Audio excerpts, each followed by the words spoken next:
श्री शिवाय नमस्तोभ्यम। वैकुंठ चतुर्दशी के दिन 14 दीपक वाला महा उपाय यानी कि 14 दीपक वैकुंठ चतुर्दशी के दिन संतान प्राप्ति के लिए आपको प्रज्वलित करने हैं और प्रज्वलित करके अपनी कामना बोलनी है। कब प्रज्वलित करने हैं, कैसे प्रज्वलित करने हैं, यही हम आपको आज के इस वीडियो में बताने वाले हैं। तो वीडियो शुरू करते हैं। लाइक सब्सक्राइब शेयर आपने कर ही दिया है, वीडियो शेयर कर ही दिया है। सभी भक्तों को हर हर महादेव। तो अब आपको क्या करना है, वैकुंठ चतुर्दशी के दिन रात्रि को 11:30 से 12:30 के बीच, कब 11:30 से 12:30 के बीच में समय यही होना चाहिए।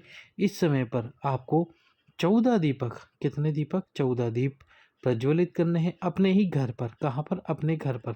संतान प्राप्ति की कामना वाली सभी माताएं बहनें जो हैं वो ये दीप जरूर प्रज्वलित करें। 14 दीप ले लीजिए और 14 दीपकों में आपको लंबी बात लगानी है और घी डाल लेना है। सभी 14 दीपों में ज़रूरी नहीं है आप सभी 14 दीपकों में पूरा पूरा घी भरें, केवल बात भी आप भिगो सकते हैं और उस बात को, गीली बात को, लंबी बात को लगा सकते हैं।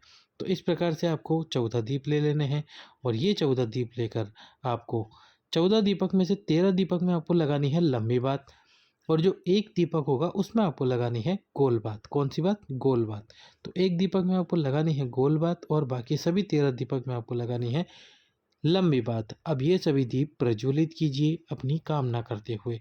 कामना करते हुए सभी दीप आपको तुमरुकेश्वर महादेव के नाम से प्रज्वलित करने हैं और प्रज्वलित करने के बाद में जो लंबी बाती के दीपक है 13, उसमें से एक दीप आपको तुलसी के क्यारे के पास रख देना है।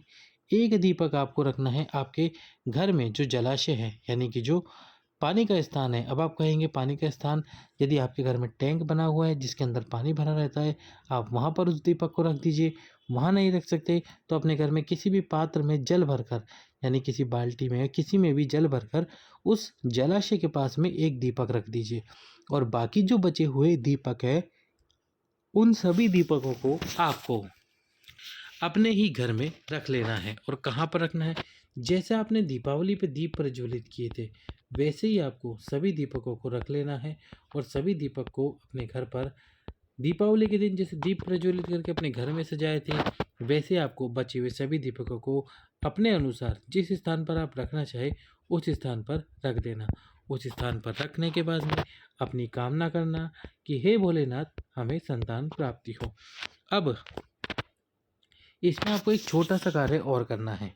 जब आपने दीप प्रज्वलित किया तो एक जो दीप है गोल बाती का, उस गोल बाती के दीप पे आपको थोड़ी देर के लिए एक प्लेट ढक देनी है। क्या ढक देनी है? प्लेट।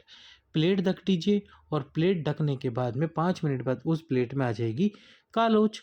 अब अब आपको क्या करना है, जो कालोच आएगी उस प्लेट में, उस कालोच को आपको निकाल कर किसी डिब्बी में या किसी पात्र में रख लेना है।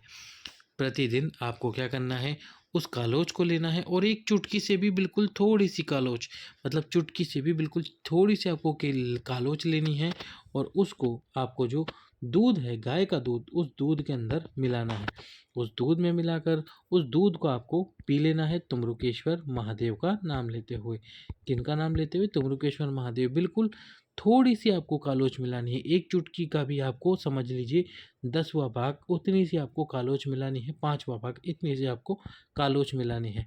और उस कालोच को मिलाकर जब तक वो कालोच समाप्त ना हो जाए तब तक आप उस कालोच को पीते रहिए और पीकर भगवान शंकर से प्रार्थना करते रहिए कि आपको जो संतान प्राप्त नहीं हो रही है वह शीघ्र अतिशीघ्र प्राप्त हो जाए और ये 14 दीपक वाला उपाय सफल हो जाए।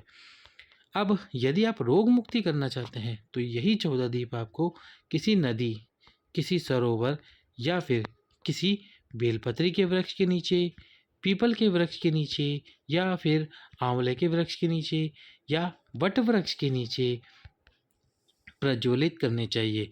पीपल, वट वृक्ष, आंवला या फिर बेलपत्र, इन वृक्षों के नीचे आपको ये 14 दीप प्रज्वलित करने चाहिए रोग मुक्ति के लिए कुंदकेश्वर महादेव के नाम से। कौन से महादेव? कुंदकेश्वर महादेव। कुंदकेश्वर महादेव के नाम से यदि आप 14 दीप इन चारों में से किसी भी एक वृक्ष के नीचे प्रज्वलित करते हैं, प्रज्वलित करके अपनी कामना बोलते हैं और अपनी रोग मुक्ति की कामना को बाबा से प्रार्थना करते हुए बोलते हैं, कुंदकेश्वर महादेव का नाम लेते हुए। तो भगवान कुंदकेश्वर महादेव आपके उस रोग को धीरे धीरे समाप्त करते हैं। तो जो भी शरीर में रोग हो, उस रोग का स्मरण करते हुए, कुंदकेश्वर महादेव का नाम लेते हुए किसी नदी, किसी सरोवर, किसी तालाब, किसी कुएं या बावड़ी पे या फिर वृक्ष के नीचे इन दीपकों को प्रज्वलित करें। दीपक वही रखने हैं, 13 दीपक लंबी बात के, 1 दीपक गोल बात का। सभी भक्तों को श्री शिवाय नमस्तुभ्यम। हर हर महादेव।